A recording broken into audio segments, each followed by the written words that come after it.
If you've been watching my channel lately, you know that I recently sold a shitload of guns.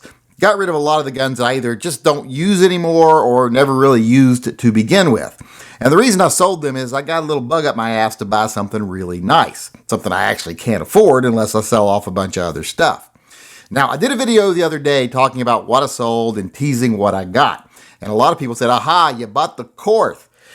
Even though the outline in that image was clearly not a Korth pistol. It was clearly a 1911. But people still guessed it was the Korth. Now, would I lie? Would I mislead people with a misrepresentative shadow? I probably would. I mean, I'm not above that. I'm not above much of anything, but I'm definitely not above that. So that could have been a misdirection. But then people saw that I did an Instagram post where you could see this bag and they're like, oh, it's not the Korth because it's something from Nighthawk. Well, Nighthawk actually does the Korth revolvers. If you buy a Korth revolver, it actually comes from Nighthawk. But it doesn't come in one of these green Nighthawk bags. So the people who said it's not the Korth revolver were right. It's not. So today I want to show you what it is.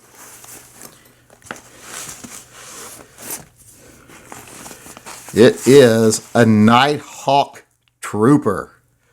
This is an all-steel 1911. It has a melanite coating, has fiber optic front sight, has the ledged rear sights. This is a really nice 1911. Now, I own some nice 1911s, but this redefines what a nice 1911 is as far as my collection is concerned. Now, this is not my first Nighthawk 1911, actually. I actually owned one once for, I believe, less than a day. I bought it, kind of had second thoughts about it, took it back, traded it back in. Luckily, I bought it used, so when I traded it back in, I got almost everything I had in it back out of it, but just couldn't justify the money for it. But it was such a beautiful gun, and I hope to find a gun similar to that again sometime in the future. But back then, I made a lot more money than I do now. I was still a productive member of society and actually had a job. I wasn't retired, so I actually made money, so I could have afforded it back then, even though I felt like I couldn't because I was always cheap, even when I made good money. But like I said, not my first Nighthawk 1911, but it's the first one I'm probably going to carry and keep. And right now, I'm thinking this is going to be a great carry gun. Now, this one's still a little dirty because it's just right out of the box. But I'll tell you one thing, right out of the box, this thing is pretty much ready to go. Like I said, this thing is amazing. I looked it over quality-wise.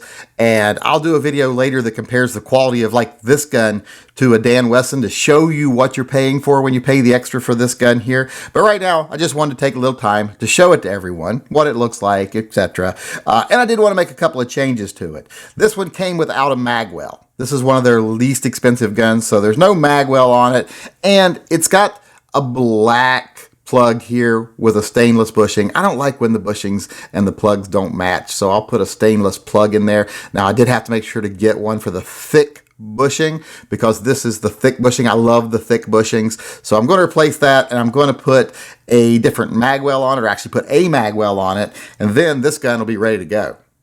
Okay, first we're going to change out the front bushing here. That's the easy part. You just take the old one out, put the new one in.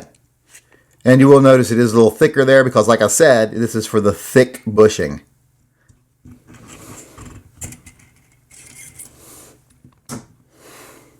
There you go. That was quick and easy.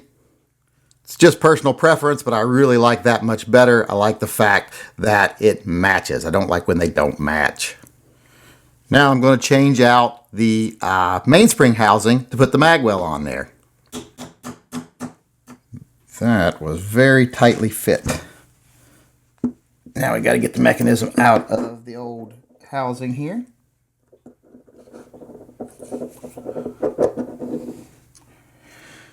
And now we're going to put that into the new two-piece housing here. I got the two-piece because I didn't want the rounded back. I want the rounded back on some guns, but not on this one. So I'm going to put the new two-piece housing in after I put the mechanism, the little plunger and spring, in here. We'll just stick that back on the gun. And this is also from Nighthawk Custom. These little internals here are the nicest ones I think I've ever seen. Sometimes these are cheesy looking or plastic even, and this is just all really well made, really well machined stainless steel.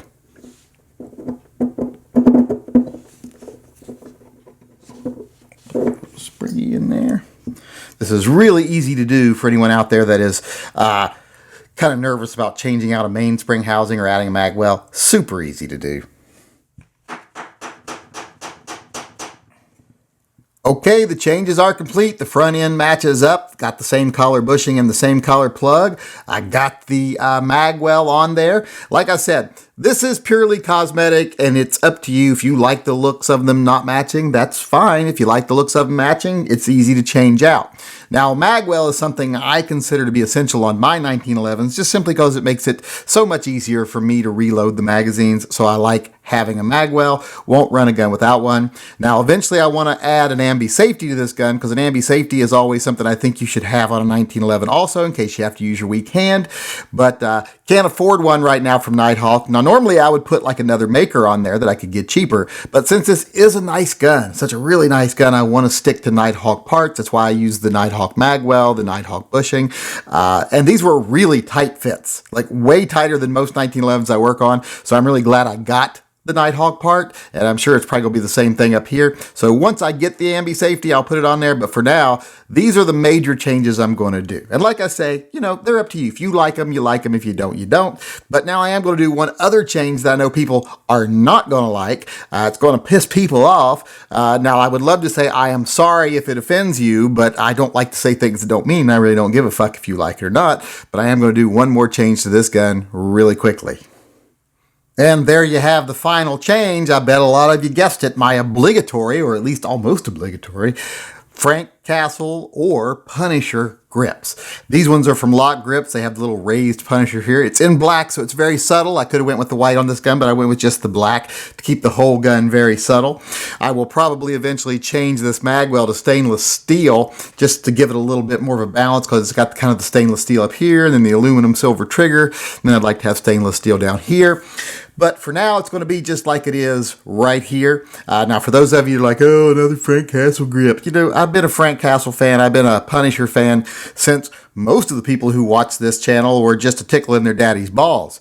So this is not something that's new to me. My whole Jeep is done in this, actually.